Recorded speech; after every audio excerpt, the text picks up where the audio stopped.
Hello everyone, good evening সবাইকে। তো আজকের ভিডিওটা একটু অন্যরকম। ভিডিওর প্রথম অংশটা দেখে তোমরা নিশ্চয়ই গেস করতে পারছো কি ভিডিও হতে চলেছে। তোমরা অনেকেই জানো আমার বাড়ি সুন্দরবন, এক্স্যাক্টলি বাড়িটা কোথায় সেটা জানো না, সেটাও আজকে তোমাদের জানিয়ে দেব।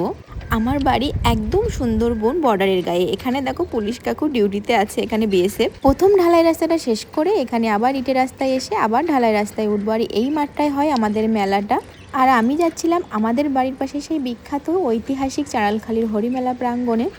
আর এই যে এটা দেখতে পেলে, এটা হচ্ছে আমাদের তথ্য কেন্দ্র, যেখানে মানুষজন মেলায় হারিয়ে গেলে ওখান থেকে অ্যানাউন্স করা হয়। এখানেও একজন বিএসএফ কাকুকে ডিউটিতে দেখতে পাচ্ছ। ওনারা এখানে সবসময়ই থাকে, আমাদের সুরক্ষা প্রদান করে, নিজেরা না ঘুমিয়ে শান্তিতে আমাদের ঘুমোতে সাহায্য করে। আর এই সাইডটা জেটি আছে, জেটি ঘাট, যেখান দিয়ে আমি ভিডিও করি আর তোমরা দেখতে পাও সেই ভিডিও। তো ফাইনালি আমি মেলার মাঠে পৌঁছে গেছি।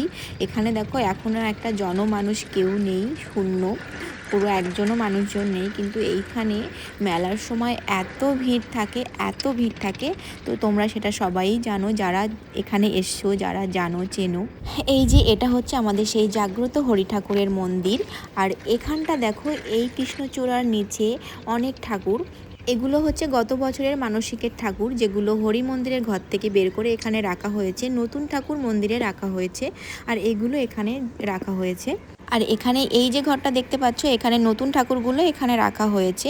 আর এই যে একটা মঞ্চ দেখতে পাচ্ছ চারিদিক খোলা, এখানে আমাদের রাস উৎসব হয়, রাস মঞ্চ। আর একটা জিনিস তোমাদের দেখাই, এই দেখো এই গাছটা বহু বছর থেকে এইভাবে শুয়ে আছে, ভেঙে আছে, এইভাবেই আছে। এখানে কত মানুষ মানত করে গেছে, কত মানুষ। তো এখানে দেখো তেঁতুল গাছ, এটা একটা। তো এই তেঁতুল গাছটার একটা বহু কাহিনী আছে বড়। এই তেঁতুল গাছের তেঁতুল কখনো পাকে না, হয় পড়ে যায়, কাঁচাই পড়ে যায়, পোকা ধরে যায়, কিন্তু তেঁতুলের পাক ধরে না কোনোদিন। তেঁতুল গাছের তেঁতুল কখনো পাকা আমরা পাইনি। এই মেলা নিয়ে বিস্তারিত অনেক কাহিনী আছে, যেটা তোমাদের সাথে পরে আমি কোনো একটা ভিডিও আলোচনা করব। আর এই যে দেখতে পাচ্ছ, এই এত বড় মাঠটা, এত বড় মাঠেই আমাদের মেলাটা বসে। এখানে এখন কিছুই নেই, মেলা শেষ হয়ে গেছে। সবাই মেলার প্রথম অংশ দেখিয়েছে, আমি মেলার লাস্টের অংশ দেখাচ্ছি। এখানে এত নোংরা হয়ে আছে, সব এই জিনিসপত্র পড়ে আছে। তো এখানে এখন কেউ নেই। তো এইখানে এত বড় একটা জায়গা জমি মিলে এখানে আমাদের মেলা হয়। ওখানে কিছু কিছু দোকানের কিছু কিছু ভাঙা অংশ আছে, যারা এখনও নিয়ে যায়নি, হয়তো নিয়ে যাবে, তো এখনও নিয়ে যায়নি। তার মধ্যে আমি চলে এসেছিলাম, তাই জন্য এগুলো পেয়েছি। আমি মেলার সময় তো আসতেই পারিনি, এই প্রথমবার আমার মেলা মিস হয়েছে, আমি যেতে পারিনি, খুবই কষ্ট হয়েছে। কারণ বাড়ির এত কাছে এত বড় মেলা, আর আমাদের ওই দ্বীপে ওই সাইডে এত বড় মেলা কোথাও আর হয় না। বাবা হরির কাছে মানত করে এখানে বহু মানুষের মনস্কামনা পূর্ণ হয়েছে, যার জন্য মানুষের ঢল নামে এখানে ওই মাঘী পূর্ণিমার পূর্ণতিথিতে।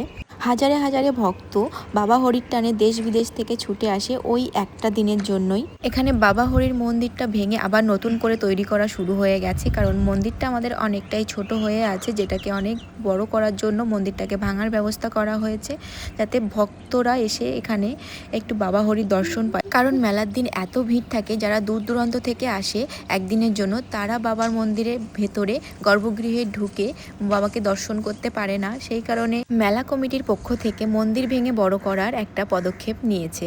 যারা মন্দির গড়ার কাজে আর্থিক সহায়তা করতে চান, তারা অবশ্যই করতে পারেন আর এগিয়ে আসতে পারেন।